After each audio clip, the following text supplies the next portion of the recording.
என் பேர் என் பழனிவேல். நான் நாமக்கல் மாவட்டம் மோகனூர் ஒன்றியம் புதுப்பட்டி ஊராட்சி மேலப்பட்டி கிராமத்திலிருந்து ஒரு விவசாயி. 24/7/2023 முதல் நடைபாதை ஆக்கிரமிப்பு சம்பந்தமாக பல புகார்கள் கொடுக்கப்பட்டது.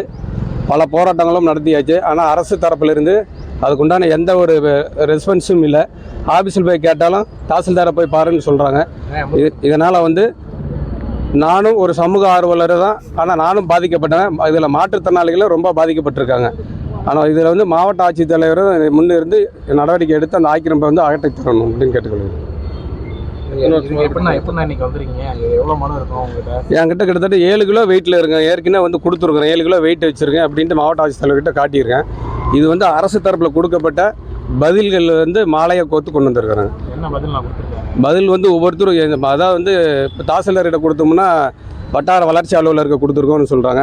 கலெக்டரேட்டில் கொடுத்தா கோட்டாட்சியர் அலுவலகத்துக்கு அனுப்பப்பட்டதுன்னு கொடுத்துருக்காங்க. ஆக்கிரமிப்பு இருக்குது, எடுக்க சொல்கிறோம் அப்படின்றது நம்பர் 7 நம்பர் 1 ஒட்டியிருக்காங்களே தவிர ஆனால் இது வரைக்கும் எடுக்கிறதுக்கு உண்டான வாய்ப்புகள் எதுவுமே இல்லைங்க. என் பேர் என் பழனிவேல், மேலப்பட்டி, சமூக ஆர்வலர். 10 ரூபாய் இதில் ஒரு அளவு கொடுத்துருக்காங்க. அந்த அளவு நமக்கு தெரியாதுனால கிட்டத்தட்ட 1.5 வருஷமாக போராடிக்கிட்டு இருக்கோம். சுமாராக எடுத்துக்கிட்டிங்கன்னா ஒரு பக்கம் 6 அடி ஆக்கிரமிப்பும் ஒரு பக்கம் 3 அடி ஆக்கிரமிப்பு இருக்கிற மாதிரி பதில் கொடுத்துருக்காங்க. உங்கள் ஊருக்கு சேர்ந்தவங்க தான் ஆக்கிரமிப்பு பண்ணியிருக்காங்க? ஆமாம், எங்கள் ஊருக்கு சேர்ந்தவங்க தான் ஆக்கிரமிப்பு பண்ணியிருக்காங்க. கட்சி இது இல்லைங்க, பஞ்சாயத்து தலைவருக்கு வேண்டிப்பட்டவங்க. அவர் கூட கவுன்சிலர் நின்னதுனால அவர் பஞ்சாயத்து தலைவர் தான் இதுக்கு முழுக்க காரணமே. இதுக்கு தலைவர் பேர் பஞ்சாயத்து தலைவர் கவிதா சுரேஷ்குமார்.